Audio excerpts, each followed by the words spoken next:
Assalamualaikum warahmatullahi wabarakatuh. Harta bisa dicari, namun kesetiaan dan ketulusan tidak bisa dibeli oleh harta emas.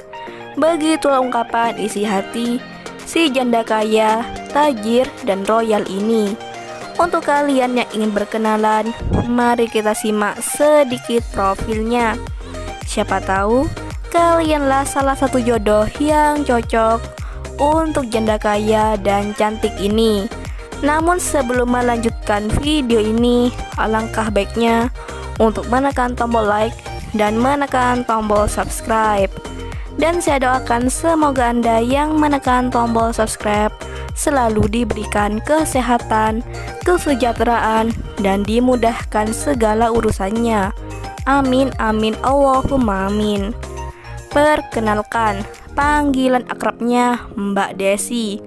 Mbak Desi berdomisili di Jakarta dan statusnya janda belum mempunyai anak. Mbak Desi adalah sosok wanita yang cantik dan sukses. Beliau bekerja sebagai sekretaris di kantor dan gajinya 25 juta per bulan. Di channel ini Mbak Desi sedang mencari pasangan hidup.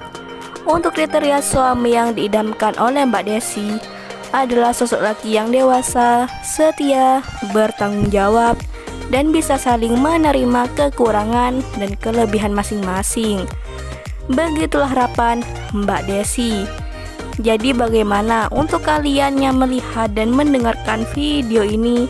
Apakah tertarik untuk berkenalan dan menjadikan Mbak Desi sebagai istri? Jika iya, bisa langsung tulis di kolom komentar dengan kata-kata yang sopan supaya Mbak Desi bisa menghubungi kalian secara langsung. Itulah sedikit profil tentang Mbak Desi. Jika ada kesalahan kata dan informasi, saya mohon maaf. Sekian, wassalamualaikum warahmatullahi wabarakatuh.